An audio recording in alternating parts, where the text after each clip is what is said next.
Bonjour et bienvenue dans cette nouvelle vidéo YouTube et aujourd'hui on va parler de psychothérapie. On va plus particulièrement parler des rituels en psychothérapie.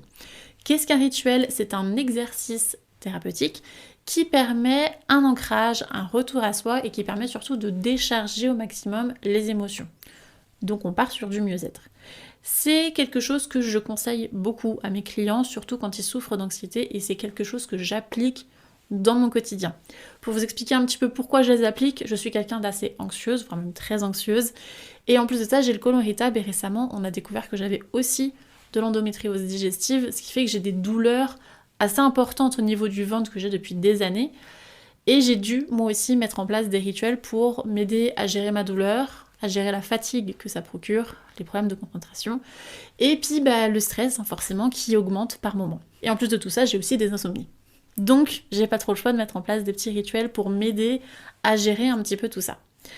Je vais vous parler dans un premier temps des rituels que je mets moi personnellement en place et qui sont bénéfiques. Après, je vais vous parler des limites des rituels parce que ce n'est pas forcément adapté à tout le monde et ce n'est pas adapté à tout type de situation.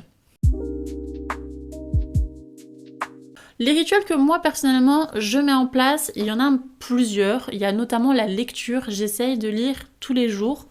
Si je n'y arrive pas, c'est pas grave, je peux lire 3-4 jours après, mais dans ma semaine, je m'accorde au moins 3 jours de lecture.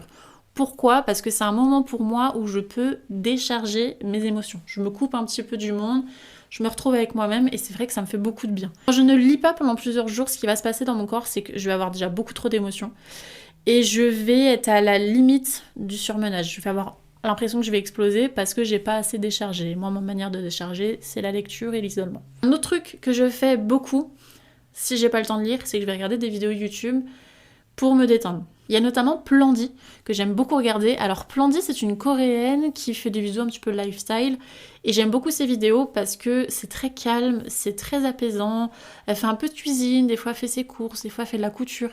C'est vraiment très doux et ça m'aide vraiment à me relaxer pour le coup. Un autre youtubeur que j'aime bien regarder, surtout quand j'arrive pas à me concentrer dans mon travail, parce qu'il a une voix, je trouve, qui est hyper apaisante, c'est Seb. C'est son truc au point où il commence à délaisser l'école uniquement pour ça, ce qui plaît pas du tout évidemment à son père. Seb, ces vidéos, j'adore les regarder quand je travaille. À la fois, j'arrive à bien me concentrer dans ce que je fais, et en même temps, sa voix, je sais pas, elle m'apaise et elle me permet de me concentrer, ce qui fait que j'enregistre quand même les informations qui donnent, parce que je trouve les vidéos hyper intéressantes, mais j'arrive aussi à être pleinement concentrée dans ma tâche et à mieux retenir ce que je suis en train de faire. Un autre youtubeur qui est devenu un peu rituel avec ma sœur le mardi, c'est Gurki. Mais c'est exceptionnel. J'aime vraiment son dynamisme, je trouve qu'il dégage quelque chose et c'est vrai que quand j'ai vraiment besoin de me détendre, de lâcher prise, je vais avoir tendance à regarder Gurki et aussi Matt. Oui, alors ils adorent les métaphores animales dans ce film, faut le savoir. Tel un guépard ou plutôt un tigre? Je sais pas moi, il avait l'endurance d'une antilope en tout cas. Il fait des vidéos aussi excellentes et qui permettent de bien lâcher prise. Il y a un autre rituel que je mets en place, pas quotidiennement, là je vais vraiment le mettre en place que quand j'ai une montée énorme au niveau des émotions et du stress.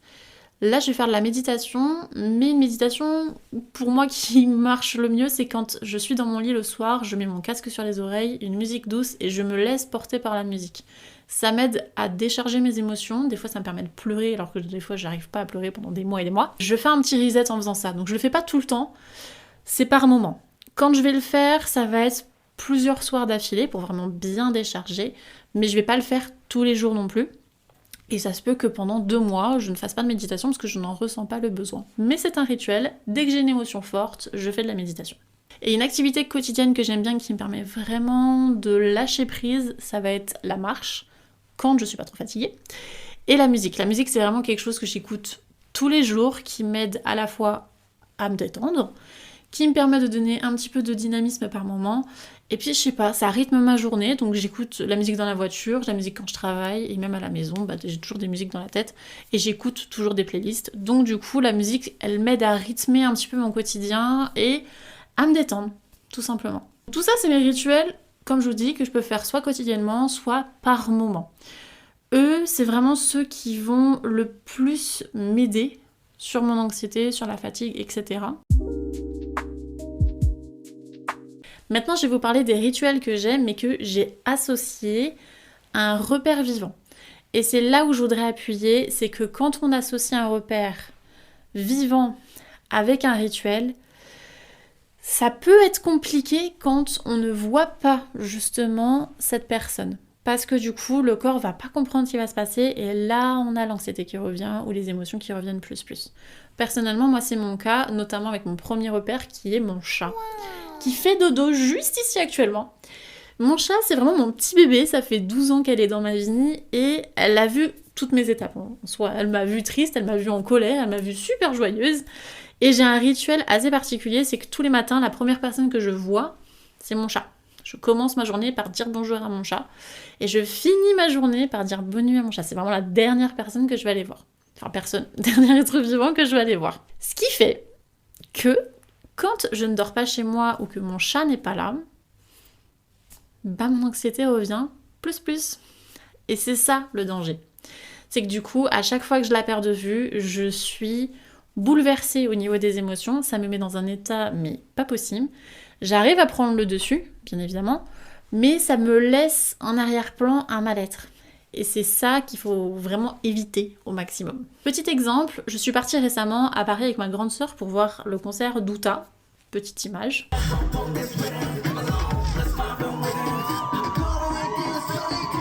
Concert juste incroyable.